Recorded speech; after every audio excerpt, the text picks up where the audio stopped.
Hi, I'm here to do a recording of how to do select all that apply, and I want you to follow along.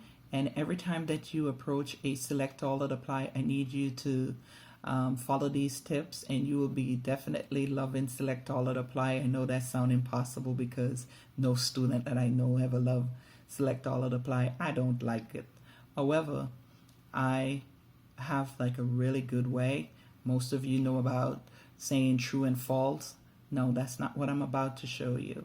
This way have used several times, and the people that have used it have learned to love it, and it really does work.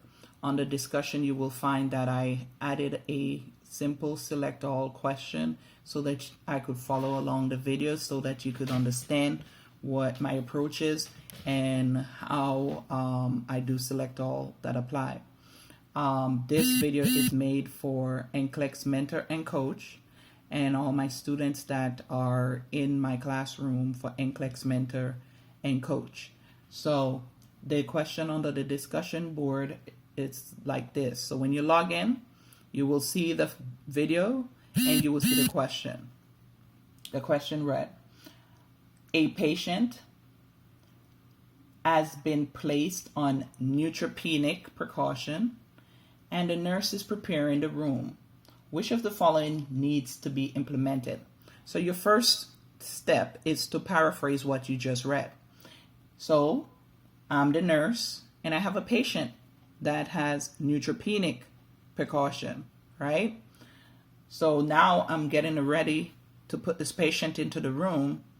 So I'm preparing the room for this patient that is diagnosed with neutropenic precaution, that has neutropenic precaution.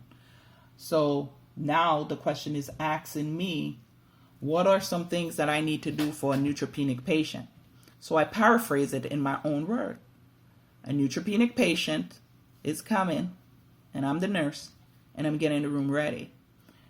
The choices, there is A to E, and letter A say, vaccinate the patient for measles. I don't read it like that. What I do, I put my paraphrase question into my answer choice. I built it in. I made it one. So for instance, on letter A as in apple, that say vaccinate the patient for measles. Now what I'm going to do now is turn it into one with my question like this.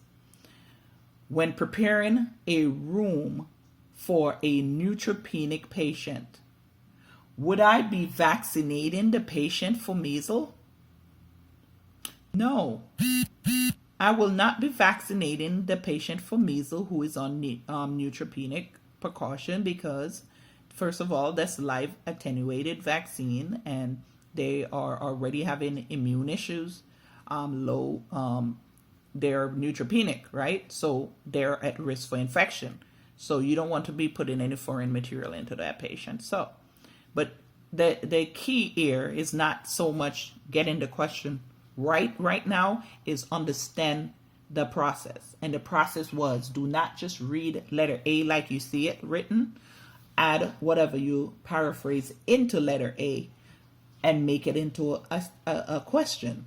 So when preparing a room for a neutropenic patient, would I be vaccinating them for measles? First of all, you're talking about preparing a room. That has nothing to do with preparing a room, if you want to be technical. So no, I will not be doing that. The next one, letter B said, get rid of all plants. I'm not going to read it that way.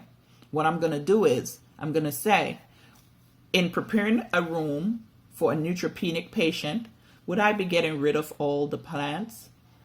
And then I'm going to say, yes, I will be getting rid of the plants with a neutropenic patient. You always want to give a reason why you want to keep the answer or get rid of the answer. So my reason is, you never give fresh fruits and vegetables to a neutropenic patient. So you need some type of knowledge here on what the neutropenic patient is. So that's where your reading come in. But when you read and you already understand what this is, now you need to make it into a question, and that question include what was asked, which was paraphrased, and what is given your answer piece. So letter C said, increase vegetables in your diet. Again, I will not just read it that way. I'm going to be saying, in preparing the room for a neutropenic patient, would I be giving this patient vegetables or having them increase vegetables in their diet? And again, the answer is no, because fresh fruit and vegetable is not good for neutropenic patient. In a patient with, I just got distracted, sorry. But when preparing the patient that is neutropenic to come into a room, letter D said, would you be washing the fruits thoroughly?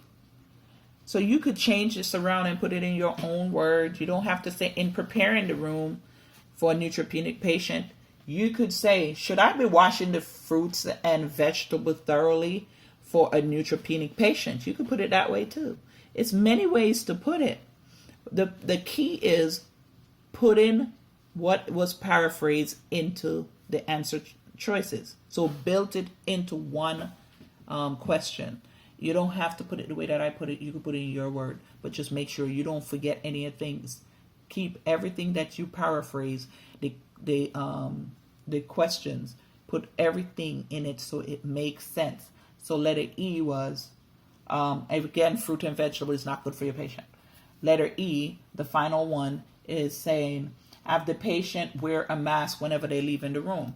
So you're going to build that into one question that's saying, whenever you're preparing a patient who is neutropenic to be placed in a room, would you be have the patient wear a mask when they leave in the room? So you want to ask, is it okay? Should you always have a patient wear a mask that is neutropenic when leaving the room? That's another way you could put it. But you want to put that the patient is neutropenic, and you want to add it into the question. So should I be having a patient who is neutropenic wear a mask while leaving the room? See, that's another way that I put it. So 3 times I changed the question. I made it into a different type of question. And each time when you ask that question, you could see clearly the person is neutropenic. They're leaving the room. Should I be putting a mask on them? You don't need to be going back to the original question because you already have the question into your answer. When preparing a room for a patient that's neutropenic, should you be having the patient wear a mask when leaving the room? When caring for a neutropenic patient and the patient need to leave the room, should I have them wear a mask? Should I always have them wear a mask? Is a neutropenic patient leaving the room should only wear a mask should a neutropenic patient only wear a mask when leaving the room? That's also what this question is asking. So you want to put neutropenic patient into your answer choice, because when you look at letter A, there's nothing in there that's saying that the patient is neutropenic. But you need to put it in it. And when you put it in there, then you could see it, and then you will know that if a neutropenic patient leaving the room, then yes, you want them to have on a mask, because out there's a lot of stuff out there, a lot of bugs out there that they could pick up. In their room, they're isolated. So when people come to them, yes, they need to put on a mask, because you don't want them to get the patient sick, right? But you don't need to have the patient in their room with a mask, right?